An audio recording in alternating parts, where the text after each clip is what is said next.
Koji est un villageois ordinaire dans un monde semblable à un jeu vidéo, et il ne se retrouve donc pas dans l'une des fermes à villageois de Steve. Il a accompli une tonne de quêtes secondaires et a monté de niveau jusqu'au niveau 999, donc il est désormais pratiquement imbattable. Un jour, alors que Koji est occupé à être assis dans un arbre, comptant l'argent qu'il a gagné aujourd'hui, il aperçoit deux vagabonds de niveau 1 au sol, en train de se faire attaquer par un slim. Les deux sont complètement impuissants au niveau 1, donc ils ne peuvent rien faire d'autre que rester assis et attendre d'être dévorés par le slim, mais à la dernière seconde avant que le slim ne puisse attaquer, Koji lance une de ses pièces sur le slim, le tuant instantanément. Le père et le fils sont tous deux stupéfaits par ce qui vient de se passer, mais un instant plus tard, Koji saute en bas et leur demande s'ils vont bien. Les deux sont heureusement indemnes grâce à Koji qui les a sauvés, et Koji est content de l'apprendre. Il tend ensuite au garçon une poignée de pièces de cuivre et lui dit « Ce sont les butins que l'on obtient en tuant un slim, donc chasser les monstres est un très bon moyen de gagner de l'argent et il encourage le garçon à essayer un jour, mais le garçon dit qu'il ne pourrait jamais faire une chose pareille car les monstres sont trop dangereux et effrayants.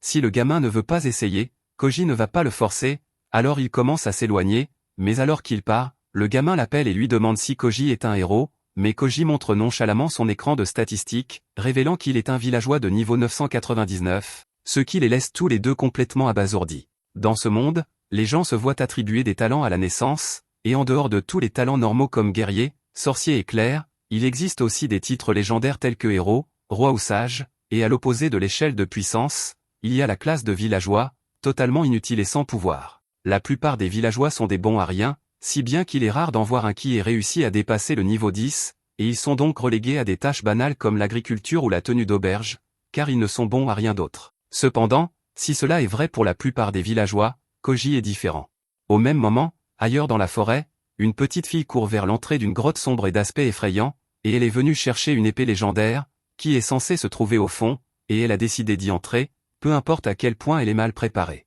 Pendant ce temps, de retour en ville, Koji se dirige vers la guilde pour donner son rapport quotidien des quêtes qu'il a accomplies, et comme récompense, il reçoit 5 pièces d'or. Les autres aventuriers présents tournent tous la tête pour regarder Koji quand ils entendent qu'il reçoit 5 pièces d'or, car c'est beaucoup d'argent, et ils ne peuvent s'empêcher de se demander combien de monstres Koji a dû vaincre pour gagner autant d'argent, mais Koji ne prête pas attention au chuchoteur et s'en va. Il semble économiser 10 000 pièces d'or car il essaie de mettre la main sur un coffre à butin spécial, mais il n'est qu'à mi-chemin d'avoir économisé la somme requise, donc il lui reste encore du chemin à parcourir. Il se dirige vers le tableau des quêtes pour choisir de nouvelles quêtes, mais en chemin, il entend quelques aventuriers parler de la folie des monstres qui sont apparus récemment. La capitale a apparemment publié une offre d'emploi demandant aux aventuriers d'enquêter sur un endroit appelé la Caverne Ancienne, et bien que ce soit incroyablement dangereux, si vous réussissez, vous serez payé une fortune. Cela rapporte une pièce d'or pour 30 diables bleus que vous arrivez à tuer, et avec un tel tarif, Koji ne pourrait jamais laisser passer cette opportunité,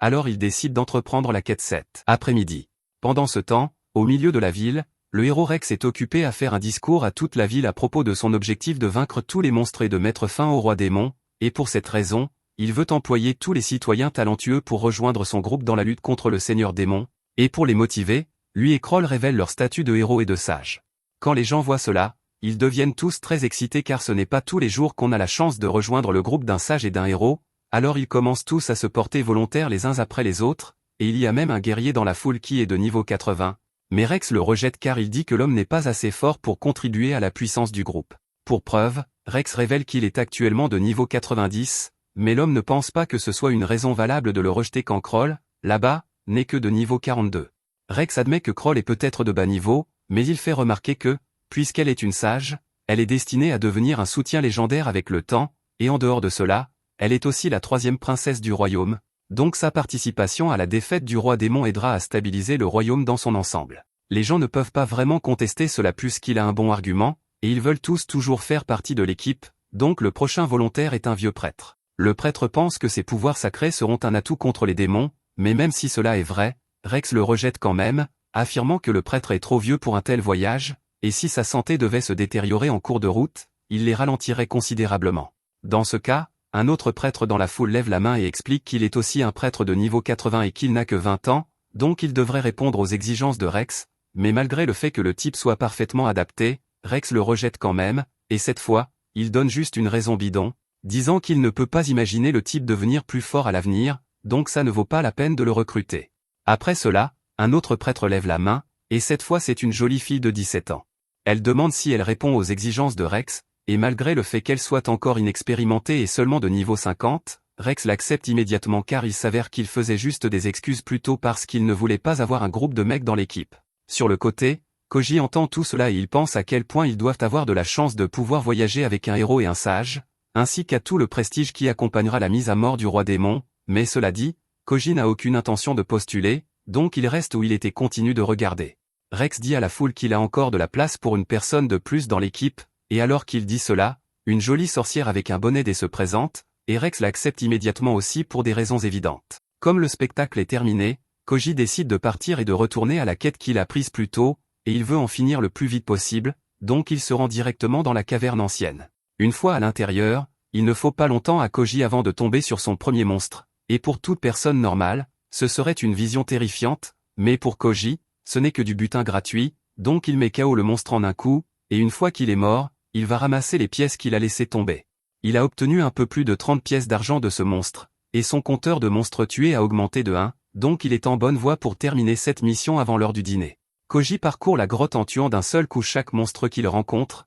et à un moment donné, il reçoit un butin rare de l'un des monstres, obtenant une corne de diable bleu, et les cornes de diable bleu se vendent assez cher sur le marché, donc il prévoit de la vendre plus tard, mais personnellement, il n'a jamais compris pourquoi tout le monde s'emballe pour ces choses car elles lui ont toujours semblé complètement inutiles. Avant longtemps, Koji a déjà éliminé 15 diables bleus, et il est pile dans les temps pour finir avant la tombée de la nuit, mais, alors qu'il tourne au coin cherchant d'autres monstres à tuer, il finit par apercevoir le groupe du héros. Il se cache derrière les rochers car bien que le groupe du héros soit certainement compétent, cela ressemble à une bulle de drame prête à éclater, et il ne veut pas être impliqué, donc il part avant qu'il ne le remarque. Juste à ce moment, Tina mentionne aux autres qu'elle a cru sentir quelqu'un approcher à l'instant, même s'il n'y a personne d'autre ici, et Rex est tellement arrogant qu'il suppose que cela a dû être un des diables bleus qui les a repérés et a décidé de s'enfuir avant qu'ils ne puissent l'attaquer. Cela mis à part, Parna demande à Rex pourquoi il les a emmenés dans ce donjon alors que leur objectif est de tuer le roi démon, et que le château du roi démon est dans la direction opposée, et Tina était aussi curieuse à ce sujet, donc Rex explique qu'ils sont ici car il y a un trésor caché dans ce donjon, et c'est une épée légendaire que seul un héros de niveau supérieur à 90 peut manier. Tina et Parna sont toutes deux choquées en apprenant cela, et Rex continue d'expliquer qu'ils peuvent y accéder en suivant les emblèmes royaux disposés le long des murs de cette grotte. Parna est toujours vraiment confuse car s'il y avait vraiment une telle arme légendaire ici tout ce temps, alors pourquoi la famille royale ne l'a-t-elle pas prêtée à quelqu'un pour qu'il puisse combattre le roi démon? Rex admet que bien que la classe de héros soit rare, elle est loin d'être unique, donc il y a plusieurs autres héros dispersés à travers le pays, mais la famille royale n'en a jamais confié aucune à l'un d'eux simplement parce qu'elle avait peur de laisser quelqu'un d'autre détenir ce genre de pouvoir. Ils espéraient qu'un jour quelqu'un dans la famille royale éveillerait une classe de héros pour qu'il n'ait pas à abandonner le contrôle, mais cela n'est pas arrivé, et comme Rex était un héros voyageant avec la troisième princesse, ils ont décidé qu'il était assez proche et lui ont dit où trouver l'épée. Rex est certain qu'il pourra vaincre le seigneur démon s'il combat avec l'épée, alors il dit à tout le monde de se dépêcher pour qu'ils puissent enfin commencer leur mission sérieusement. Pendant ce temps, ailleurs dans la grotte, la petite fille de tout à l'heure est toujours occupée à chercher l'épée légendaire, et d'après les cornes qui dépassent de sa tête, il est clair qu'elle est un démon. Du côté de Koji, il vient d'abattre son 28e démon, et il est assez satisfait de lui-même car il a déjà gagné 950 pièces d'argent et il a presque atteint son quota, donc il pourra bientôt rentrer chez lui. Cela dit, il trouve un peu étrange qu'il y ait eu autant de diables bleus dans la région récemment. Juste à ce moment, la fille de tout à l'heure passe en courant devant Koji, et il essaie de l'avertir qu'il n'est pas prudent d'emprunter ce chemin car il y a des démons par là, mais à sa surprise, la fille passe devant les démons sans aucun problème, et en voyant cela, il a une idée de ce qu'elle est vraiment. Du côté du groupe du héros, ils se sont tous battus sans arrêt pour se frayer un chemin jusqu'à la salle où l'épée légendaire est conservée, mais quand ils y arrivent, ils trouvent la fille debout devant la pierre, l'épée manquante. Ils se mettent immédiatement en garde car personne d'autre ne devrait connaître cet endroit, et ils peuvent sentir une forte mana émanant d'elle, donc ils commencent à soupçonner qu'elle pourrait être un démon. Ils exigent de savoir ce qu'elle a fait de l'épée, et la fille panique un peu, essayant d'expliquer qu'elle n'a pas réellement pris l'épée et qu'elle était déjà partie quand elle est arrivée. Parna admet qu'il ne semble pas que la fille ait où cacher l'épée telle qu'elle est maintenant, mais cela mis à part, le fait qu'elle ait des cornes est la preuve qu'elle est un démon, et les démons sont les ennemis jurés des humains, donc même si c'est une enfant, ils doivent l'éliminer. Ils commencent tous à lancer des sorts d'attaque sur elle, mais juste avant que la fille ne soit complètement anéantie, Koji se précipite devant elle et arrête l'attaque. Les autres sont choqués que quelqu'un ait pu arrêter leur attaque aussi facilement, et au début, ils craignent que Koji soit aussi un démon car il protège la fille, Mais Koji réussit à les manipuler pour leur faire croire que les cornes sur la tête de la fille ne sont que des accessoires pour cheveux parce qu'il se sentait mal pour elle et ne voulait pas qu'elle soit chassée, mais même si le groupe du héros est maintenant convaincu que la fille est vraiment humaine, ils sont toujours suspicieux. Quant au fait qu'elle était dans la salle de l'épée légendaire et que l'épée a disparu maintenant. En les entendant mentionner l'épée, Koji se souvient qu'il explorait cette grotte il y a quelques mois et qu'il était tombé sur l'épée dans la pierre, et comme elle ne semblait appartenir à personne,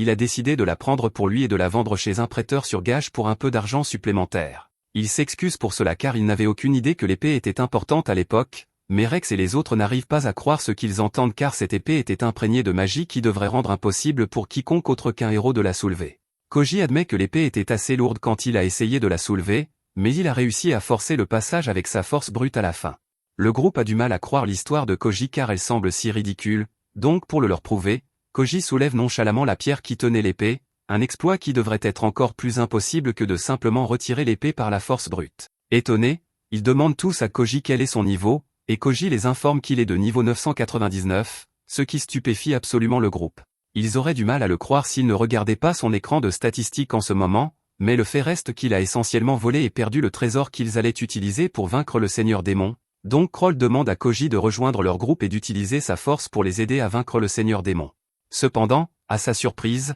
Koji refuse catégoriquement car il n'aime pas vraiment l'idée de s'impliquer, et le roi démon ne lui a jamais rien fait personnellement. Bien sûr, il ne dit pas que le groupe du héros a tort de vouloir éliminer le roi démon, mais il ne veut tout simplement pas en faire partie. Il prend ensuite la fille et sort du donjon, et alors qu'ils atteignent la sortie, il lâche sa main et se prépare à rentrer chez lui, mais soudainement, la fille appelle Koji et lui demande de l'épouser, ce qui est la dernière chose à laquelle il s'attendait de sa part. Koji n'est pas milliardaire, donc il n'a aucun intérêt pour les mineurs et continue de s'éloigner, mais la fille court après lui et le supplie d'attendre. Koji lui dit carrément qu'il ne peut pas épouser une gamine comme elle, mais Alice lui dit que ce n'est pas obligé d'être tout de suite et qu'elle est prête à attendre quelques années. Koji n'est vraiment pas à l'aise avec cette conversation, donc il change de sujet et demande pourquoi elle recherchait l'épée légendaire en premier lieu, alors elle explique que son père est le roi démon et qu'il est très malade depuis quelque temps, et elle craignait que dans son état actuel, si les héros réussissaient à mettre la main sur l'épée, pourraient le tuer. Koji est surpris d'apprendre que le roi démon est malade depuis un an alors qu'il allait bien la dernière fois que Koji l'a vu,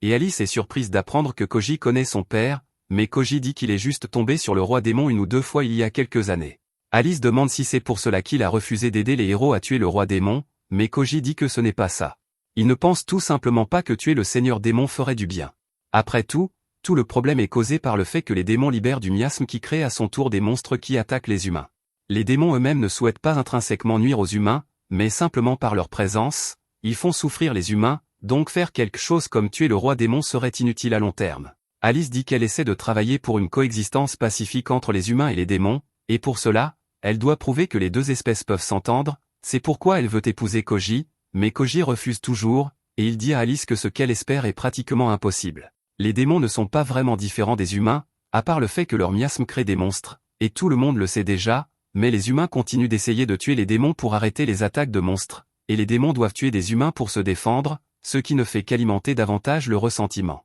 Aussi déprimant que ce cycle puisse paraître, Koji dit que c'est juste comme ça que le monde fonctionne et qu'il n'y a rien qu'il puisse y faire. Pendant ce temps, de retour dans le donjon, le groupe du héros est occupé à réfléchir à quoi faire maintenant que l'épée légendaire a disparu. Kroll dit qu'ils vont devoir trouver un nouveau plan, donc pour l'instant, ils devraient retourner en ville pour se regrouper, mais quelque chose semble clairement déranger Rex car juste avant que Koji ne parte, il s'est penché et lui a dit qu'il ne comprend tout simplement pas encore comment le monde fonctionne, et Rex ne peut s'empêcher de penser que Koji sait quelque chose qu'il ignore, mais tant qu'il ne pourra pas découvrir ce que c'est, il prévoit de faire tout son possible pour devenir assez fort afin d'accomplir leur mission. Alors que Koji rentre en ville, il remarque qu'Alice l'a suivi tout ce temps, et il en a assez, alors il lui demande ce qu'elle veut maintenant puisqu'il a déjà refusé sa demande en mariage, mais Alice lui dit que ce n'est pas ça. Bien sûr, elle serait heureuse si Koji acceptait de l'épouser, mais puisqu'il a dit non, elle espérait en fait qu'il pourrait lui acheter quelque chose. L'état de son père est assez mauvais en ce moment, donc elle voulait obtenir de l'eau spirituelle pour l'aider à guérir,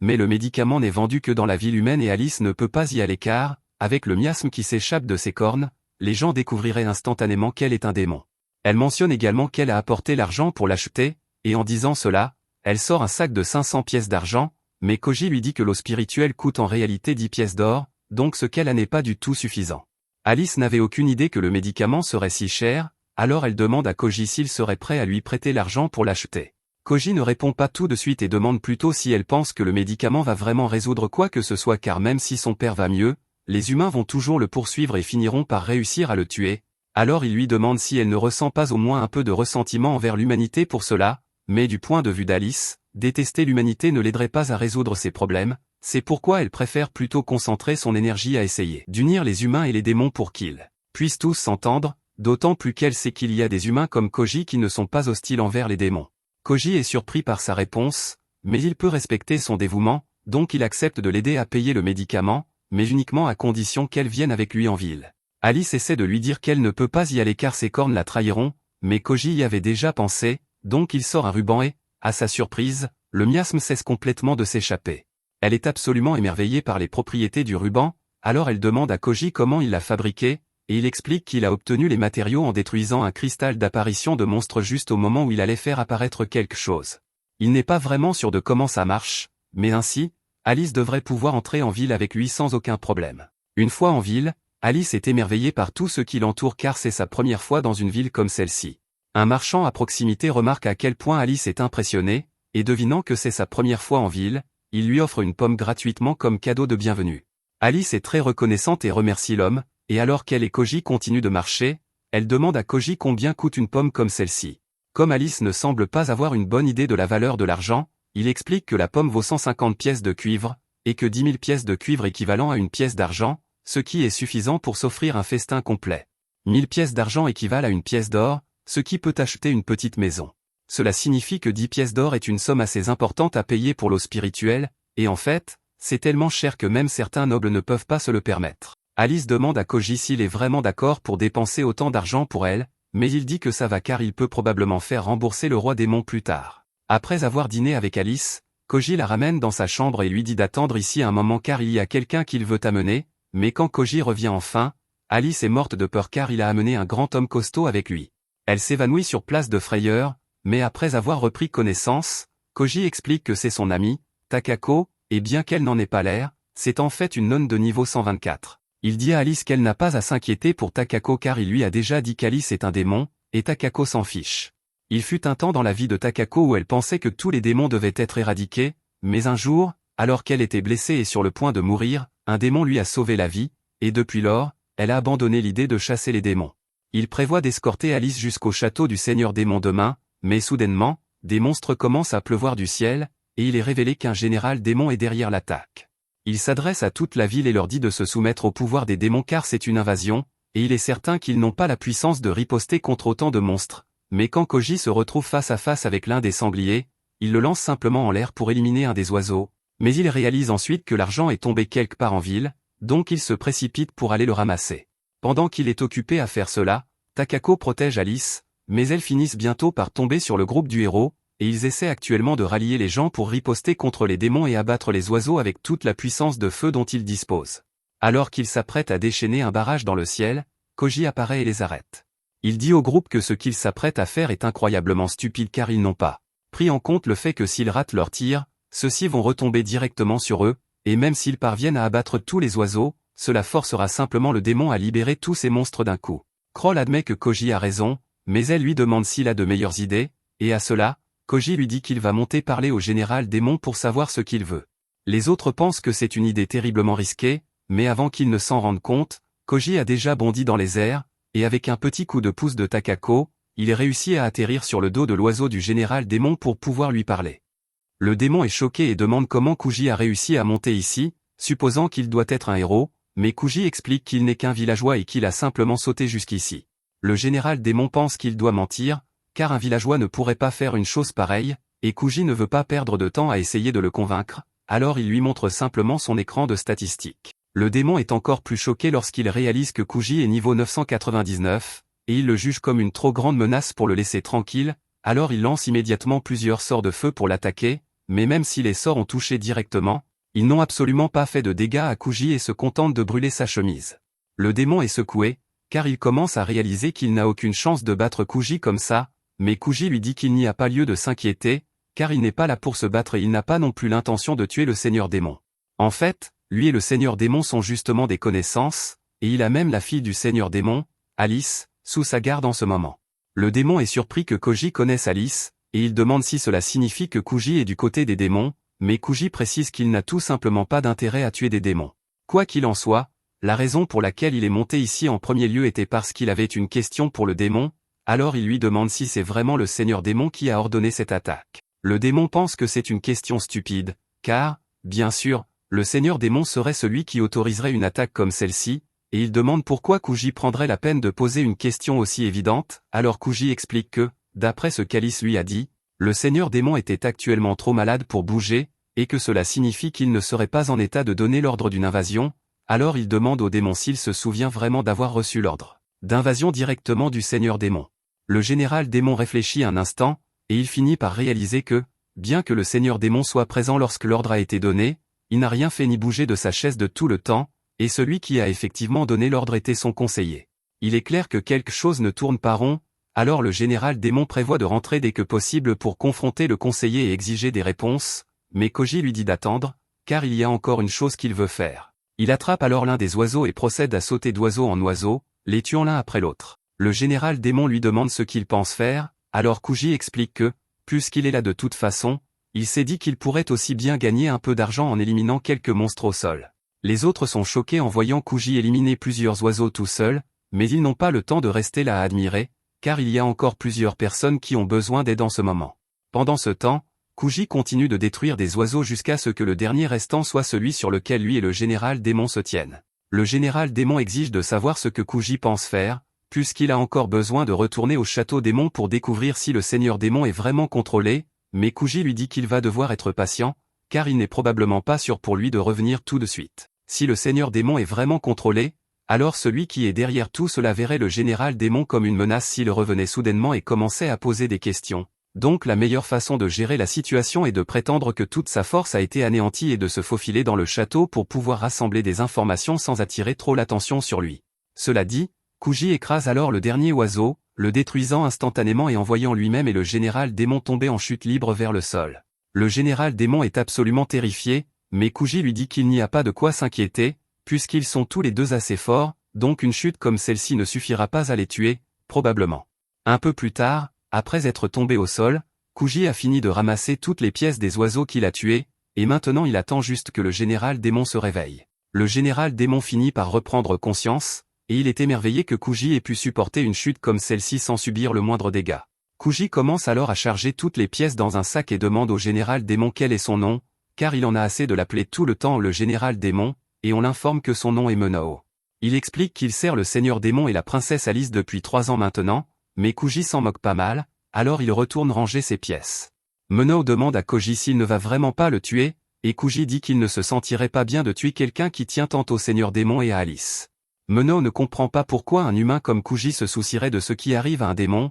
mais Kuji dit que, si ce n'était pas le fait que le mana des démons fait apparaître des monstres, alors les humains et les démons pourraient très bien s'entendre, mais à cause de la façon dont les choses sont, les humains attaquent les démons pour tenter d'empêcher l'apparition de monstres, et les démons attaquent les humains pour se défendre. Il porte ensuite le sac de pièces sur son dos et dit à Menao qu'il reviendra demain matin avec Alice, pour qu'ils puissent tous se rendre ensemble au château démon. Menao est surpris que Kuji soit prêt à pénétrer en territoire ennemi si facilement, mais Kuji dit qu'il a fait une promesse à Alice de la ramener chez elle saine et sauve, et en plus, il veut voir par lui-même la situation là-bas. Le lendemain matin, tout le monde en ville est occupé à reconstruire, et Kuji est en train de prendre le petit déjeuner avec Alice avant qu'ils ne commencent leur voyage vers le château. Alice le remercie d'avoir réussi à s'arranger avec Menao plutôt que de le tuer, et Kuji dit que c'était heureusement assez facile, puisque Menao était un gars raisonnable. Sur ce, il est temps qu'ils partent le retrouver dans la forêt de Feb, alors Kuji, Alice et Takako partent ensemble. Quand Menao les voit approcher, il sort des buissons et s'agenouille devant Alice pour s'excuser d'avoir attaqué la ville qu'elle visitait actuellement.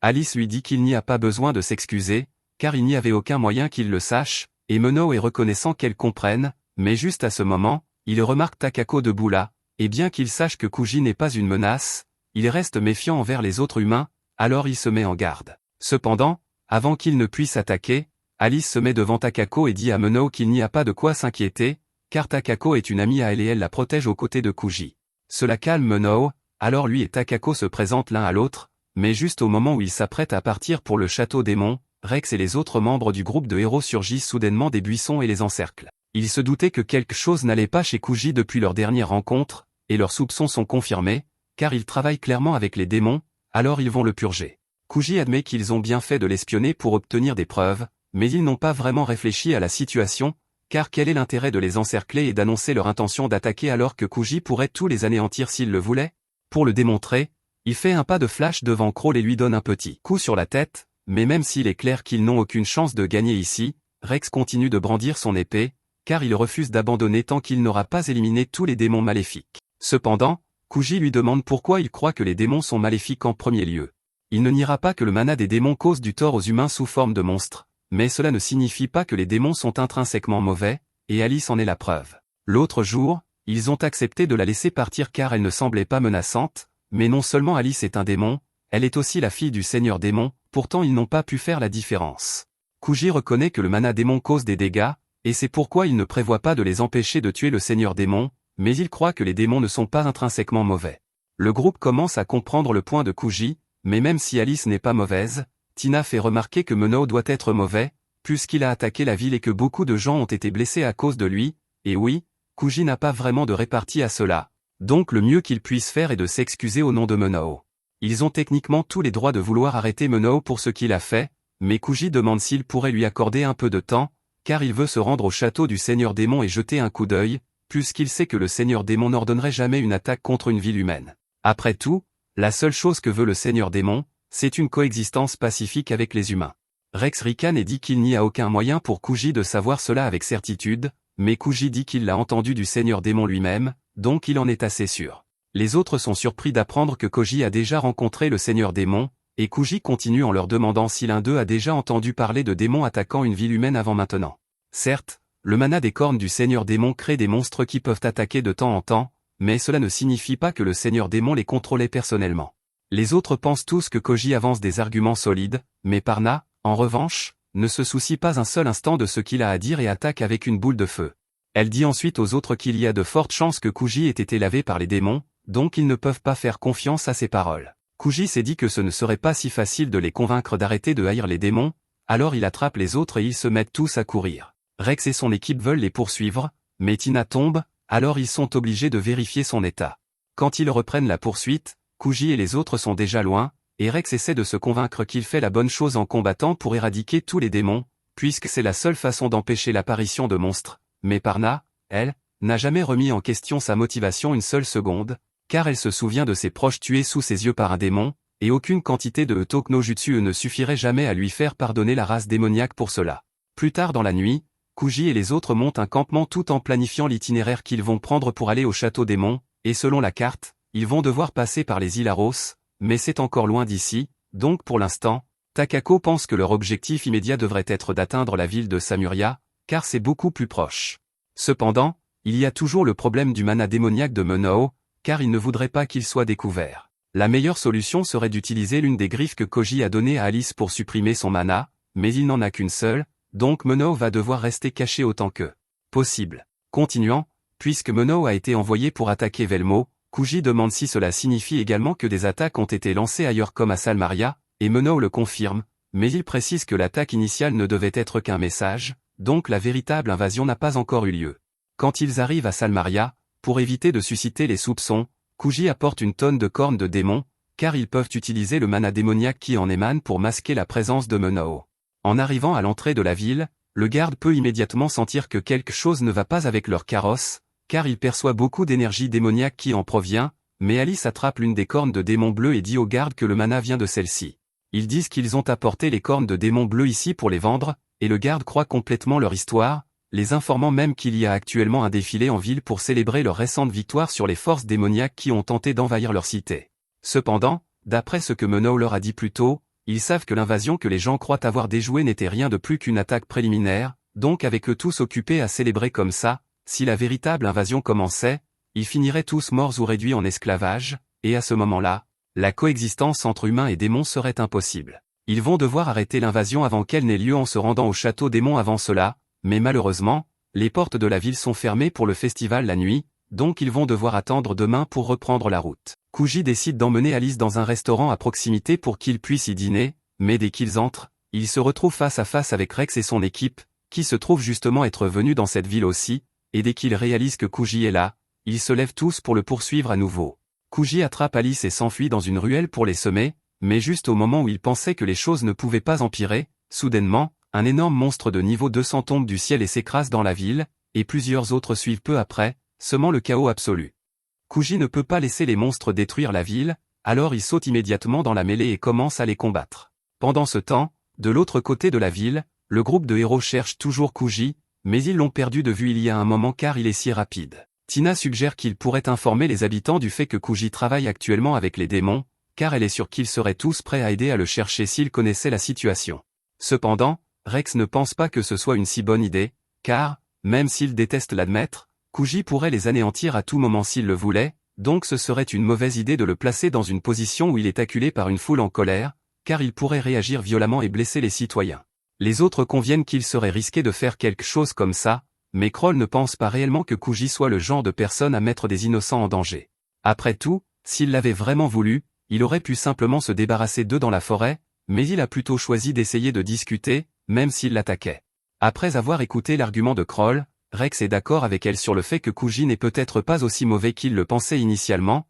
mais Parna insiste toujours sur le fait que quiconque travaille avec des démons doit être absolument maléfique. Rex comprend pourquoi elle pourrait ressentir cela, mais il pense toujours que, pour l'instant, leur meilleur plan d'action serait de laisser Kuji partir. Parna n'arrive pas à croire que Rex ait réellement l'intention d'arrêter d'essayer de capturer Kuji, même s'il voyage avec la fille du seigneur démon, et elle l'accuse de se ranger également du côté des démons. Mais Rex l'assure qu'il est toujours fermement opposé aux démons. Il sait simplement qu'il y a plus dans l'histoire de Kuji qu'il n'y paraît, alors il veut d'abord lui poser quelques questions avant de faire quoi que ce soit. Kroll et Tina sont d'accord, car elles ont aussi des questions à poser à Kuji, donc Parna est forcée d'accepter également. Soudain, ils entendent tous le cri de panique d'innombrables citoyens, alors Kroll se précipite pour voir ce qui se passe et proposer son aide. Elle arrive juste à temps pour sauver l'un des citoyens, sur le point d'être écrasé, grâce à son bouclier divin. Elle demande à l'homme de se lever et de courir, car son sort ne va pas durer très longtemps contre ce genre de force, mais l'homme ne peut pas bouger du tout pour l'instant, alors il lui dit de l'oublier et de courir pendant qu'elle le peut encore.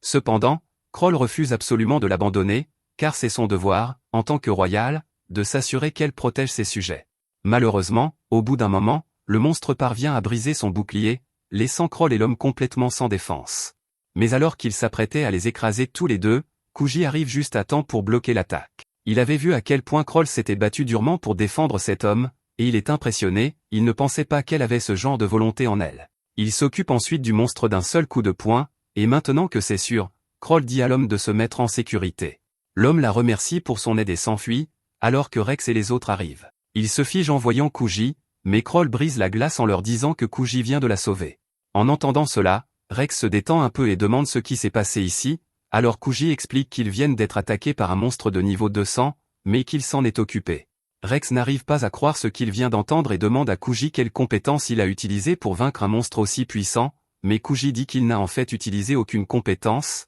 il l'a juste frappé très fort. Rex a du mal à croire qu'un tel monstre puisse être abattu par une attaque de base comme celle-ci, mais Kroll l'assure que ce que Kuji vient de dire est vrai, car elle l'a vu de ses propres yeux. Juste à ce moment, Alice rattrape Kuji et elle devient très nerveuse en voyant Rex et les autres, car elle pense qu'ils vont l'attaquer à nouveau. Mais Rex précise qu'ils veulent juste parler et lui poser quelques questions. Kuji est prêt à répondre à toutes les questions qu'il pourrait avoir, mais il dit qu'il faudra attendre qu'il ait fini de gérer la situation en ville. Cependant, avant que Kuji ne s'enfuit, Parna lui demande s'il n'essaie vraiment pas d'aider les démons à gagner la guerre, mais Kuji n'a aucune idée d'où elle tient cette idée, car il a clairement dit depuis le début qu'il est neutre. Alors que Kuji dit cela, l'un des gardes de la ville arrive en courant vers tout le monde et leur crie de s'enfuir immédiatement. Rex suppose qu'il doit s'agir des grands monstres qui ont atterri en ville, mais le garde explique que c'est bien pire que cela, il vient de voir une armée massive de monstres, forte d'environ 10 000, marcher vers la ville. Ils sont tous choqués en entendant cela, et si ce que dit le garde est vrai, alors les habitants de cette ville n'ont aucune chance.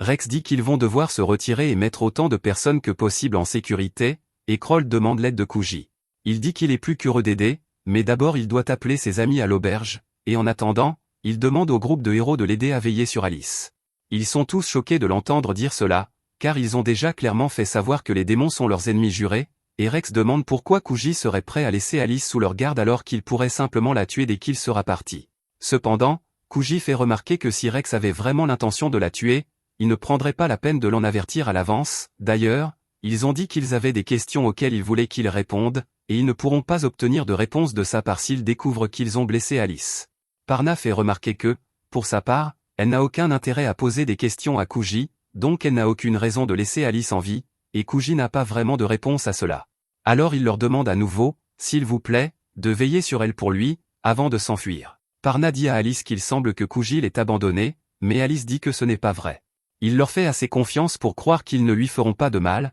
et si Kuji leur fait confiance, alors Alice va choisir de leur faire confiance aussi. Kroll assure à Alice qu'elle n'a rien à craindre, car elle en est venue à apprendre que Kuji n'est pas une mauvaise personne, et qu'au minimum, Alice n'est pas un démon dangereux, donc ils ont l'intention de tenir leur promesse et de la protéger. Après cela, Alice et les autres aident à diriger les citoyens alors qu'ils évacuent la ville, tandis que Kuji s'enfuit seul. Peu de temps après, Takako et Menao finissent par rencontrer le groupe de héros, mais étrangement, Kuji n'est pas avec eux, ni Menao ni Takako n'ont réellement vu Kuji, même s'il a dit qu'il allait les appeler, donc Alice ne peut s'empêcher de s'inquiéter, car elle n'a aucune idée de ce que Kuji manigance. Juste alors, un garde court vers le groupe et demande leur aide, car il vient de voir un homme courir affronter toute l'armée de monstres seul, et il est inquiet, il pense que le type n'a aucune chance, alors il les supplie d'aller le sauver. Tout le monde réalise que la personne à laquelle il fait référence doit être Kuji, et Alice commence à s'inquiéter. Elle sait que Kuji a très probablement décidé d'essayer de vaincre les monstres par lui-même, car si cette ville était détruite, cela élargirait encore plus le fossé entre les humains et les démons,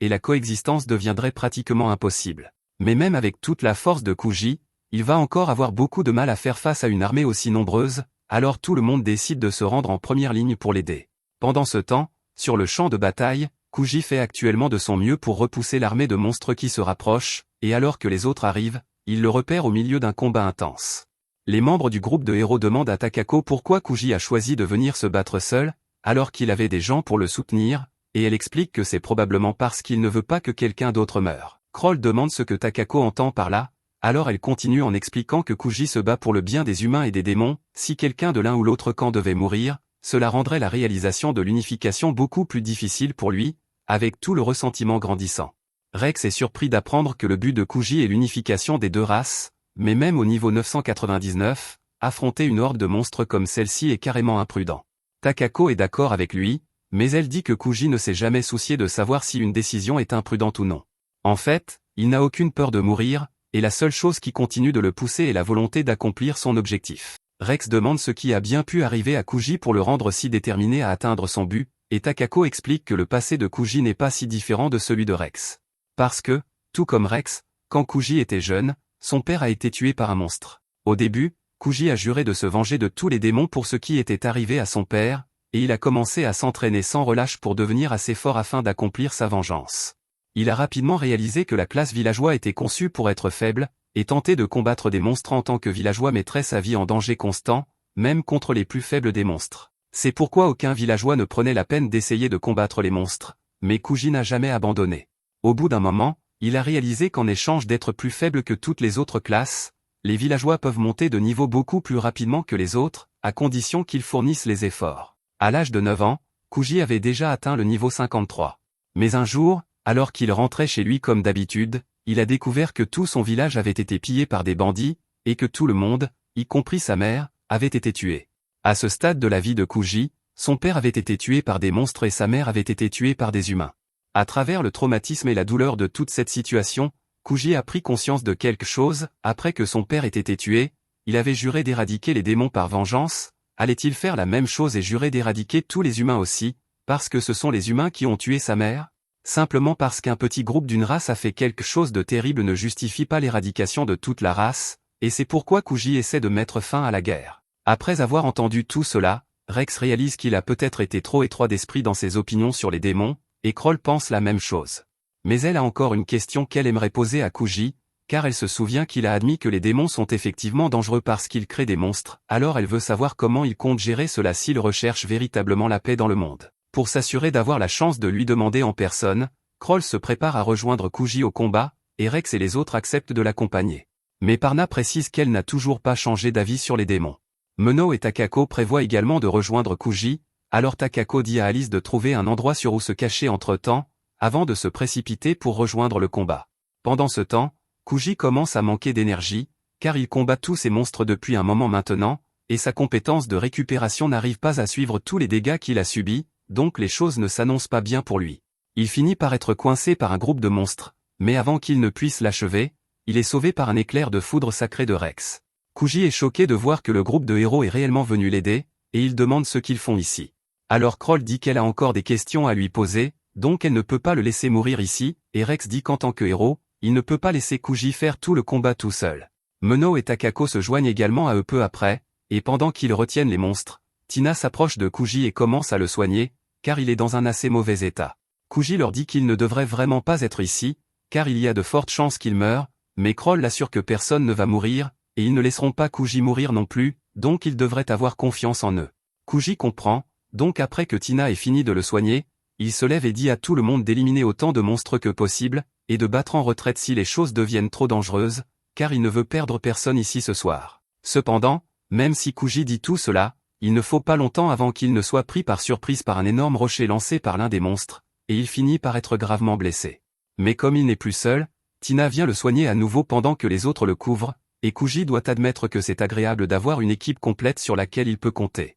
Le groupe continue de se battre avec tout ce qu'il a pour maintenir les monstres à distance, et Alice se cache en bordure du champ de bataille parce qu'elle ne serait pas d'une grande aide dans un combat comme celui-ci, mais elle veut quand même aider d'une manière ou d'une autre, alors elle commence à retourner en ville parce qu'elle a une idée. Pendant ce temps, sur le champ de bataille, Takako dit à Rex qu'il peut lui laisser certains des monstres les plus coriaces et se concentrer lui-même sur les plus faibles, et au début, Rex rejette l'idée car ce ne serait pas juste pour lui de laisser intentionnellement les monstres les plus coriaces à sa charge. Takako apprécie l'attention, mais elle informe Rex qu'elle possède une compétence qui lui permet de contourner la résistance ennemie lorsqu'elle attaque, donc éliminer les monstres les plus coriaces n'est pas si difficile pour elle. Elle lui dit que s'il continue à perdre du temps à se disputer pour quelque chose comme ça, encore plus de monstres leur échapperont et atteindront la ville. Rex est choqué d'apprendre que Takako a vraiment une compétence comme celle-là car cela doit signifier qu'elle est au-dessus du niveau 100, et cela lui fait réaliser qu'il a encore un long chemin à parcourir s'il veut être à la hauteur du titre de héros. Juste à ce moment-là, Kuji remarque par hasard Parna et Kroll à proximité,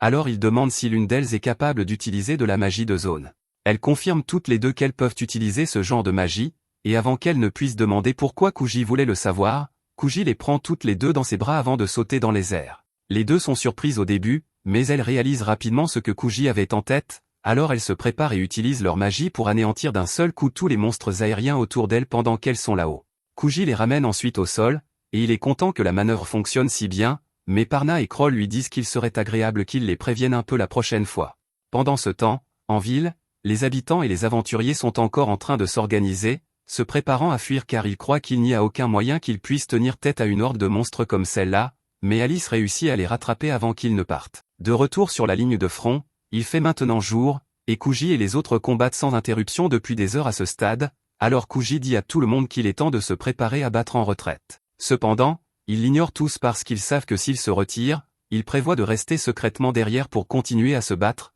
et Kuji ne peut pas vraiment le nier puisque c'était effectivement son plan, mais il est vraiment inquiet pour les autres car il voit bien que si ce combat dure encore trop longtemps, ils finiront tous par être tués. Cependant, juste à ce moment-là, Alice réapparaît avec une armée d'aventuriers à sa suite, et tous les aventuriers se jettent immédiatement dans la bataille contre les monstres. Kuji n'a aucune idée de ce qui se passe, mais Alice explique qu'elle est retournée en ville il y a quelque temps pour raconter à tout le monde à quel point ils se battaient tous dur ici pour protéger la ville, et bien que les aventuriers aient encore peur de tous les monstres de haut niveau, voir Kuji et son groupe se battre si dur pour eux leur a donné la motivation nécessaire pour mettre leur peur de côté et reprendre leurs armes. Rex trouve extraordinaire que les actions d'un seul homme aient pu stimuler l'esprit combatif de toute une ville, mais Kuji dit que le mérite en revient à Alice car les gens n'auraient jamais eu le courage de venir se battre si Alice n'était pas retournée leur demander de l'aide, et maintenant qu'ils ont tant de monde de leur côté, Kuji est convaincu qu'ils ont une chance de gagner, alors il dit à tout le monde que la retraite n'est plus une option et qu'ils vont désormais viser la victoire totale. Plusieurs heures passent encore avec tout le monde combattant à pleine capacité,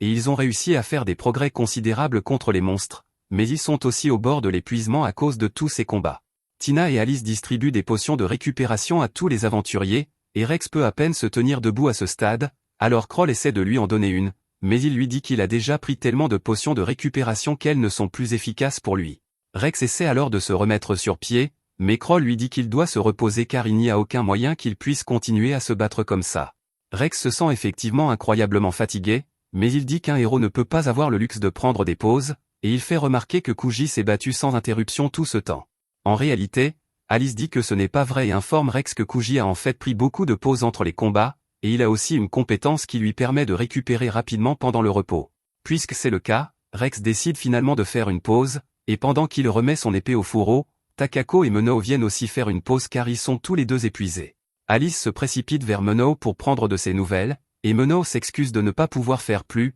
mais il l'informe qu'ils ont réussi à éliminer environ 90% des monstres de la zone, donc ce combat ne va plus tarder à se terminer. Parna éprouve toujours du ressentiment envers Alice et Menao parce qu'ils sont des démons, alors pendant qu'ils ne regardent pas, elle tend la main vers eux et s'apprête à les frapper avec un sort, mais avant qu'elle ne puisse faire quoi que ce soit d'imprudent, Takako apparaît derrière elle et lui dit qu'elle pourrait vouloir réfléchir à 2 fois avant de blesser ses amis sans raison. Parna sait qu'elle ne peut pas battre Takako, alors elle s'arrête, et Takako lui dit d'attendre simplement d'avoir l'occasion d'entendre ce que Kuji a à dire car cela pourrait changer sa position sur les démons en général. Presque tous les monstres ont été vaincus à ce stade, mais alors qu'il semble que ce soit enfin terminé, tout le monde entend soudain une voix se plaindre que les choses n'étaient pas censées se passer ainsi, et un instant plus tard, un gigantesque mécha noir sort de derrière la falaise. Les aventuriers sont tous terrifiés en voyant cette chose car ils n'ont jamais vu un monstre pareil auparavant, et pour autant que Kroll sache, il n'y a rien à son sujet dans les archives royales non plus. Kuji ne sait pas non plus ce que c'est, mais il se précipite immédiatement vers lui,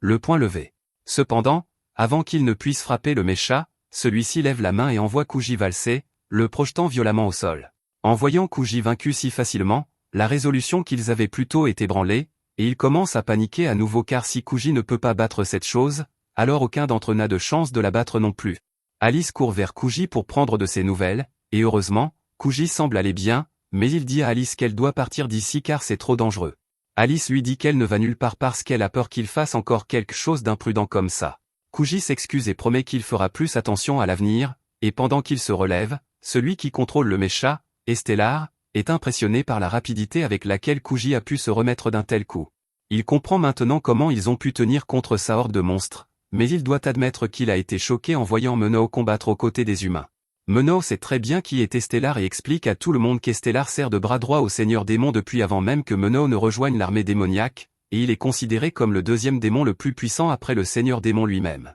Kuji se moque de la puissance supposée d'Estelar car cela ne change pas le fait qu'il doit d'abord abattre ce mécha, mais Estelar ne semble pas vraiment particulièrement intéressé à arrêter Kuji et lui dit qu'il est libre d'essayer. Les autres pensent qu'Estelar doit sous-estimer Kuji parce qu'il ne sait pas à quel point il est vraiment puissant, mais au contraire, Estelar est parfaitement conscient de la force de Kuji, et c'est pour cela qu'il sait que Kuji n'est pas capable de détruire ce mécha. Le fait qu'il soit au niveau 999 était plutôt choquant au début, et cela rend effectivement Kuji redoutable, mais parce qu'il est un villageois, les bonus de statistiques qu'il obtient en montant de niveau ne sont pas si élevés. En fait, il est presque sûr qu'un héros de seulement niveau 300 aurait des statistiques égales ou supérieures à celles qu'a actuellement Kuji. Kroll fait remarquer que Kuji a tout de même l'avantage en termes de compétences puisque les gens reçoivent des compétences personnelles tous les 100 niveaux, mais même si cela peut être vrai, Estelar lui explique que les villageois n'obtiennent généralement que des compétences inutiles. Il admettra que la compétence d'autorégénération de Kuji est en fait assez utile, mais obtenir une compétence aussi utile était une exception car même s'il devrait avoir 9 compétences, il n'utilise jamais les autres, et cela doit être parce qu'elles sont inutiles, et même s'il avait de bonnes compétences, la différence de statistique ici est tout simplement trop grande pour qu'il puisse la surmonter, d'autant plus qu'être au niveau 999 signifie qu'il a atteint la fin de sa croissance. Cependant, alors que Kuji est projeté à nouveau au sol, il se relève et dit à Estelar que ce n'est pas fini. Estelar est impressionné que Kuji soit si résilient, mais il lui dit qu'il ferait mieux d'abandonner et de s'en aller pendant qu'il est encore en vie. Kuji est surpris d'entendre cela et demande à Estelar s'il n'a pas l'intention de les tuer, et Estelar confirme qu'il ne souhaite pas particulièrement les voir morts. Il veut juste conquérir Salmaria parce que cela fait partie intégrante du plan. Alice supplie Estelar d'arrêter car ni elle ni son père ne veulent conquérir les humains, mais Estelar était déjà au courant de cela, et il sait que le seigneur démon ne voudrait pas cela. Après tout, il se trouve à l'intérieur du mécha en ce moment. Les autres n'arrivent pas à croire ce qu'Estelar vient de dire, mais il poursuit en expliquant que ce mécha est une arme ancienne construite spécifiquement pour détruire l'humanité, et elle nécessite beaucoup de mana pour fonctionner. Alors Estelar a systématiquement drogué le seigneur démon et l'a placé dans le mécha pour servir de source d'énergie. Et il n'est pas assez hypocrite pour prétendre qu'il fait cela pour le bien du seigneur démon non plus, alors il confirme que c'est lui qui veut faire la guerre. Kuji comprend à peu près ce qui se passe maintenant, et puisque le seigneur démon a été forcé dans le mécha contre sa volonté, Kuji décide de sauver le seigneur démon ainsi que Salmaria d'un seul coup. Après tout, le vieil homme est un bon ami à lui. Estelar dit une fois de plus à Kuji qu'il ferait mieux d'abandonner ici, mais Kuji est têtu comme pas deux, alors il ne s'arrêtera pas avant d'avoir atteint son objectif. Après s'être élancé à nouveau, il est projeté au sol à plusieurs reprises, mais chaque fois il se relève pour continuer à se battre, et Rex remarque que petit à petit, Kuji commence en fait à se déplacer de plus en plus vite jusqu'à ce qu'il soit finalement capable de dépasser le mecha et de lui porter un coup de pied. Il est projeté au sol une seconde fois, mais c'est la preuve qu'il progresse, alors il est prêt à continuer aussi longtemps qu'il le faudra. Les autres se précipitent vers Kuji et lui offrent d'autres potions de santé pour qu'il puisse récupérer, mais il en a déjà pris tellement qu'elles ne sont plus efficaces pour lui, alors Parna s'avance et utilise un sort de soin pour l'aider à récupérer à la place. Pendant qu'elle le soigne, elle demande à Kuji de lui expliquer pourquoi il est si désespéré de se battre et pourquoi il a choisi de ne pas haïr les démons en premier lieu. Kuji explique qu'il s'est toujours demandé pourquoi les villageois étaient si faibles, et c'est en partie ce qui l'a poussé à devenir si fort, mais au fur et à mesure qu'il montait de niveau, il continuait à se poser des questions comme « Pourquoi était-il un villageois au départ ? Pourquoi y a-t-il des rôles dans ce monde ? Et pourquoi y a-t-il un panneau de statues avec des niveaux ?» La seule réponse que quiconque ait pu lui donner sur ce sujet est que c'est juste ainsi que le monde fonctionne, et c'est à ce moment-là qu'il a finalement réalisé que les humains et les démons ne se battent que parce que c'est ainsi que le monde a été conçu pour eux. Ce n'est pas une coïncidence si les monstres laissent tomber de l'argent, que les humains utilisent quand ils meurent, ou que tuer des monstres soit l'un des meilleurs moyens de gagner sa vie dans ce monde, mais personne ne le remet jamais en question. Ils laissent leurs rôles assignés déterminer comment ils vivent leur vie, mais Kuji pense qu'ils devraient pouvoir faire ses choix par eux-mêmes. Lorsqu'il a atteint pour la première fois le niveau 999, il a ressenti un peu de désespoir car il pensait avoir vraiment atteint le bout de ce dont il était capable, d'autant plus que son écran de statut avait cessé d'afficher la barre de gain d'XP, et Estelar demande pourquoi Kuji choisit encore de se battre si dur malgré tout cela, alors Kuji explique qu'il a en fait reçu une dernière compétence lorsqu'il a atteint le niveau maximum, et elle s'appelle celui qui défie Dieu. C'est essentiellement une compétence qui lui permet de continuer à grandir bien au-delà de ce que son niveau devrait lui permettre, et cette compétence est ce qui lui a donné le désir de continuer à s'entraîner et à devenir plus fort. Il révèle également qu'il possède une autre compétence dans son arsenal qu'il n'aime généralement pas utiliser, mais comme il s'agit d'un cas particulier, il n'a pas le choix. La compétence s'appelle le briseur de limites, et elle lui permet de doubler sa force actuelle, mais elle a pour prix de le laisser complètement immobile et épuisé par la suite, ce qui est pourquoi il déteste normalement l'utiliser. Avec son double boost de puissance, il surpasse désormais de loin le mecha, alors il s'élance dans les airs et, d'un seul coup de poing, il parvient à briser la coque pour atteindre le Seigneur Démon et le sortir. Après cela, Meno et Alice prennent soin du Seigneur Démon jusqu'à ce qu'il reprenne connaissance, et ils sont soulagés de voir qu'il va bien. Alice l'informe que c'est Kuji qui l'a sauvé, avec l'aide de Meno, Takako et du groupe du héros. Le roi démon est surpris d'apprendre que le groupe du héros a joué un rôle dans le sauvetage de sa vie, et il rappelle à Rex qu'il pourrait probablement le tuer maintenant s'il le voulait, mais après tout ce que Rex a appris de Kuji, il n'est plus sûr que ce soit la bonne chose à faire. Le roi démon tourne alors son attention vers Estelar et exige de savoir pourquoi il ferait une chose pareille, et Estelar explique qu'il l'a fait uniquement parce que le roi démon a refusé de passer à l'étape suivante. Il avait l'intention d'utiliser le pouvoir du Seigneur Démon pour donner un sentiment d'urgence à l'humanité, mais les choses sont devenues plutôt compliquées. Kuji lui demande de quoi il parle, alors Estelar lui dit qu'il trouvera les réponses qu'il cherche au sujet de la personne derrière les règles de ce monde dans l'article le plus cher vendu à la guilde, la boîte mystère, mais en attendant, Estelar dit qu'il gardera le roi démon. Il promet de rendre le roi démon si Kuji peut obtenir cet article dans un délai d'1 an, mais s'il n'y parvient pas, alors il utilisera le pouvoir du Seigneur Démon pour lancer une autre attaque, et la prochaine fois, il ne sera pas arrêté si facilement. Tout ce qui vient de se passer les a tous laissés avec des tonnes de questions, et Rex et Kroll demandent tous les deux à Kuji ce qu'il veut faire maintenant, et à leur grande surprise, Kuji dit qu'il veut ouvrir un casino.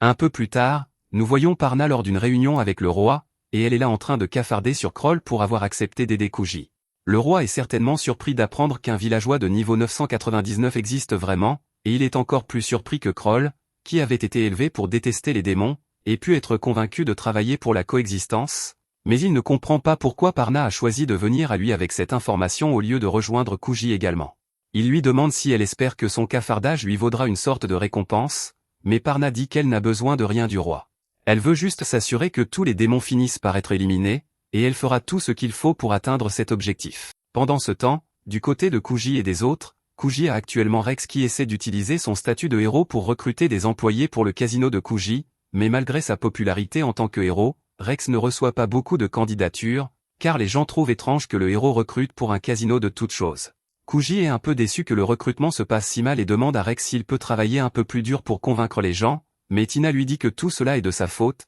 parce qu'ils ont passé les 2 derniers mois à préparer l'ouverture du casino, et Kuji n'a réalisé qu'il n'avait pas d'employés que quelques semaines avant l'ouverture prévue. Kuji s'excuse pour cette bourde, mais il dit qu'il n'a pas passé ce temps à ne rien faire du tout, car il a réussi à trouver un bloc d'apparition de monstre à un moment donné et à l'utiliser pour fabriquer un tissu dissimulateur de mana pour Menao. Désormais, Menao ne devrait avoir aucun problème à rester dans la ville sans alerter personne sur le fait qu'il est un démon, mais même s'il sait que le tissu est efficace, il ne peut s'empêcher de s'inquiéter de savoir si cela cachera vraiment son identité. Takako lui dit qu'il n'a rien à craindre, puisque le tissu bloque vraiment tout son mana démoniaque, et elle lui demande s'il a un peu de temps à lui accorder, car elle a besoin d'aide pour les préparatifs de la grande ouverture. De retour avec les autres, il parle du fait qu'Estelar ne leur a donné que 10 mois pour réunir l'argent nécessaire à l'achat de cet objet mystérieux à la guilde, et comme Kuji économisait déjà pour l'acheter auparavant, il a 5000 pièces d'or préparées, mais l'objet coûte 10 000 pièces d'or, ils doivent donc trouver un moyen de doubler son argent. Même s'il gagnait à la loterie,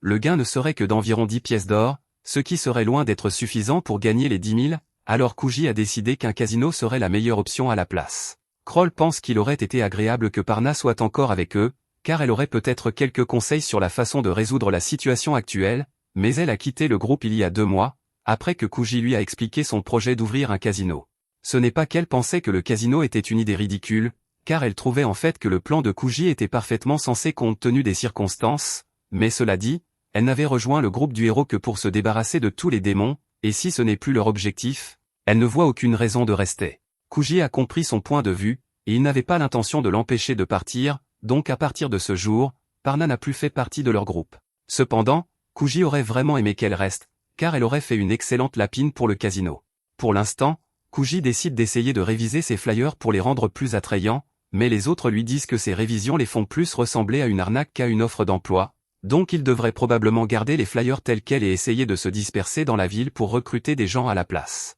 Kuji est d'accord, alors ils se séparent et commencent à distribuer des flyers, et Alice s'amuse vraiment beaucoup, car elle n'avait jamais pensé pouvoir vivre une expérience aussi amusante avec des amis. Mais juste à ce moment-là, un homme s'approche d'elle et se présente comme David. David informe Alice qu'il est ici sur ordre du roi pour ramener Kroll avec lui à la capitale, et on lui a dit qu'Alice avait récemment rejoint le groupe de Kroll, alors il lui demande si elle sait où se trouve Kroll. Kuji entend tout cela, et il réalise que cela pourrait être mauvais, car si le roi essaie de faire revenir Kroll, alors il pourrait être au courant qu'Alice est un démon, alors avant que David ne puisse dire un mot de plus, Kuji crie, et tout le monde, cet homme est ici pour rencontrer une petite fille. Et instantanément, tous les regards se tournent vers David, car les gens croient maintenant que c'est un pervers. David essaie désespérément d'expliquer qu'il n'a rien fait de mal, mais il est trop tard, car les gardes ont déjà été appelés et ils sont sur le point d'emmener David quand, soudainement, Alice prend la parole et dit aux gardes de le relâcher, parce que David ne lui a rien fait. Avec le témoignage d'Alice, David est relâché, et Alice se met à gronder Kuji pour avoir failli ruiner la vie de David sans raison. Elle s'excuse également auprès de David pour les ennuis, mais David est juste reconnaissant qu'Alice soit une si bonne personne, et il voit comment quelqu'un comme Alice a pu gagner la confiance de Kroll. Un peu plus tard, Rex et les autres arrivent, car ils ont entendu l'agitation plus tôt, et Kroll est choqué de voir David, de toutes les personnes, ici. Ils s'assoient tous ensemble pour parler, et Kroll demande à David s'il est vraiment ici pour la ramener, alors David explique qu'il est ici sur ordre du roi pour voir s'il est vrai que Kroll et Rex ont abandonné leur chasse aux seigneurs démons et ont décidé de rester dans cette ville, et par conséquent, il a également pour mission d'enquêter sur Kuji, car le roi soupçonne que Kuji a peut-être séduit Kroll pour l'amener à abandonner son devoir. Cela dit, le rapport qu'ils ont récemment reçu mentionnait également qu'ils s'entraînaient pour atteindre un certain objectif, donc si David détermine que cet objectif est toujours dans l'intérêt du royaume, alors il n'aura pas besoin de ramener Kroll avec lui. Kroll intervient immédiatement et dit à David qu'elle n'a absolument pas abandonné ses devoirs, car elle et les autres s'entraînent toujours dur chaque jour et vaincent des monstres pour devenir plus forts, et quant à la raison pour laquelle elle a choisi de rejoindre Kuji, elle souligne le fait qu'il est de niveau 999, ce qui est un grand exploit, donc elle et Rex restent à ses côtés pour apprendre autant que possible de lui. David pense que tout cela semble assez convaincant, mais il se tourne alors vers Kuji et mentionne qu'il a entendu parler des exploits de Kuji à Salmaria, et puisqu'il dispose d'autant de puissance, David lui demande pourquoi il ne tue pas simplement le seigneur démon lui-même. Kuji sait qu'il ne peut pas se mettre à expliquer sa position sur la coexistence entre humains et démons, alors à la place, il invente une excuse et dit à David qu'il surestime sérieusement ce qu'un démon peut faire. Il rappelle à David qu'il n'était même pas confronté au seigneur démon lui-même, il combattait juste l'un de ses acolytes, et pourtant, il a à peine réussi à gagner, donc il n'aurait aucune chance contre le véritable seigneur démon en tant que villageois, puisque c'est l'histoire que Kuji et les autres ont décidé de raconter. David décide de laisser Kroll rester pour l'instant, mais il dit qu'il restera également pour assister à leurs efforts tout en surveillant Kroll. Kuji n'est pas très enthousiaste en entendant cela, car il sait que cela signifie que David va les surveiller,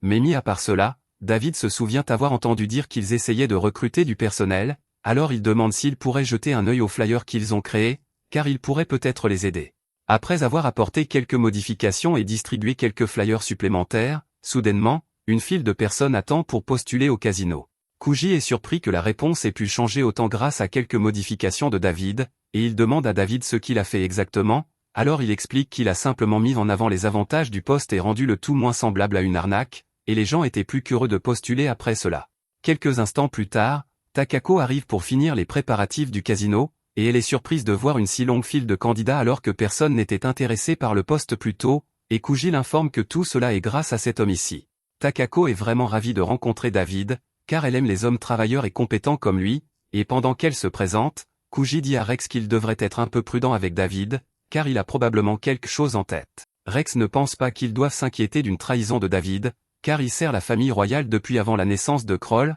mais malgré cela, Kuji trouve quand même étrange que David reste ici juste pour confirmer leur histoire, donc au moins jusqu'à ce qu'il soit sûr qu'on peut lui faire confiance. Il avertit Alice et Meno d'être prudents avec lui. Ensuite, Kuji et les autres se rendent dans le donjon pour continuer leur entraînement, et Rex doit affronter un gobelin, alors il demande à Kroll de le booster avant de charger un coup de poing. Cependant, Kuji arrête Rex et lui dit que cet entraînement ne sert à rien s'il va juste booster ses statistiques d'abord. Rex demande pourquoi, puisque, à son niveau actuel, il devrait quand même gagner de l'expérience en combattant un gobelin mage Varsk comme celui-ci, mais même si cela est vrai, Kuji lui rappelle qu'il recevra plus d'expérience seulement lorsqu'il sera en plus grand désavantage. D'après ce que Kuji a appris, votre niveau augmente seulement lorsque vous atteignez une certaine quantité d'expérience, et la quantité d'expérience que vous recevez dépend de la difficulté de votre combat, donc si vous combattez un monstre en ayant de moins bonnes statistiques que lui, vous gagnerez beaucoup plus d'XP que normalement, mais utiliser des buffs pour vous renforcer réduira la quantité d'XP que vous gagnez.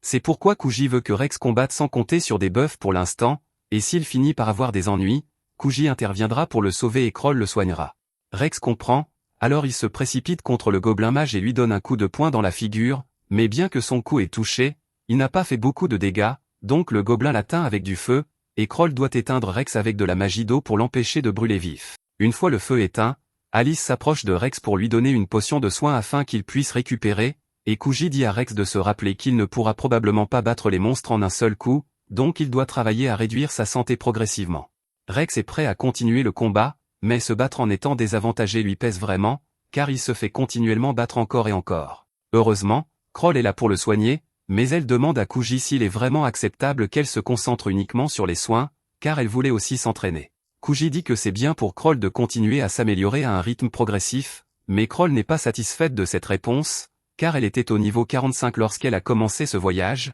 et elle n'est que niveau 58 maintenant. David voit ce qui se passe, alors il explique à Kroll que Kuji est probablement inquiet à l'idée de lui faire subir le même entraînement que Rex, car les sages ne sont pas faits pour le combat de première ligne, donc ce serait particulièrement dangereux pour elle, mais malgré cela, Kroll dit quand même qu'elle veut atteindre le niveau 200, donc elle fait promettre à Kuji de ne pas ménager ses efforts pour son entraînement. Pendant qu'il parle des niveaux, David demande à Kuji comment il a fait pour atteindre un niveau si élevé à un si jeune âge, mais c'est une longue histoire, donc Kuji dit qu'il ne veut pas en parler pour l'instant. D'après ce que David a vu jusqu'à présent, il ne semble pas que Kuji soit devenu fort uniquement pour l'argent, donc il est plus enclin à faire confiance au caractère de Kuji, mais Kuji ne pense pas que quiconque serait assez stupide pour mettre sa vie en si grand danger juste pour de l'argent. Cependant, David l'informe que pratiquement tous ceux qui augmentent leur niveau pour devenir plus forts et vaincre des monstres plus puissants le font spécifiquement pour gagner plus d'argent et vivre une vie plus facile. Alice demande si cela signifie que plus le monstre est fort, plus il laisse tomber d'argent lorsqu'il est vaincu,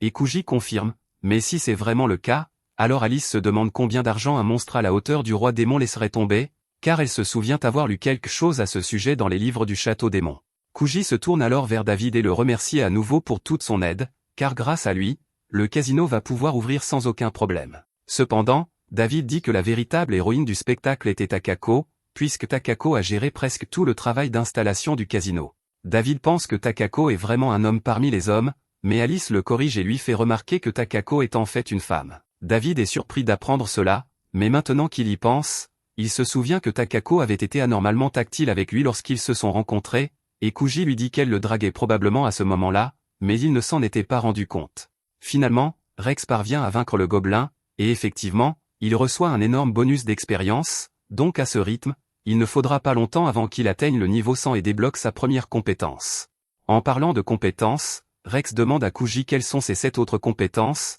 puisqu'il ne les a jamais mentionnées auparavant, et Kuji explique que ce n'est pas comme s'il les avait cachées intentionnellement ou quoi que ce soit, elles ne valent tout simplement pas la peine d'être utilisées la plupart du temps. Il montre aux autres son panneau de statut, et il découvre que les 7 autres compétences de Kuji sont juste des compétences qui lui permettent de faire des Shikuno d'un peu mieux, et il y a même une compétence qui réduit sa capacité à utiliser des sorts plus son niveau est élevé. Ce qui explique pourquoi Kuji ne peut utiliser aucune magie malgré son haut niveau. Toutes ces compétences pourries ont rendu Kuji vraiment déprimé pendant un moment, mais il a fini par s'en remettre. Et il est sûr que Rex n'aura pas à vivre la même chose puisque les héros reçoivent de bien meilleures compétences par défaut.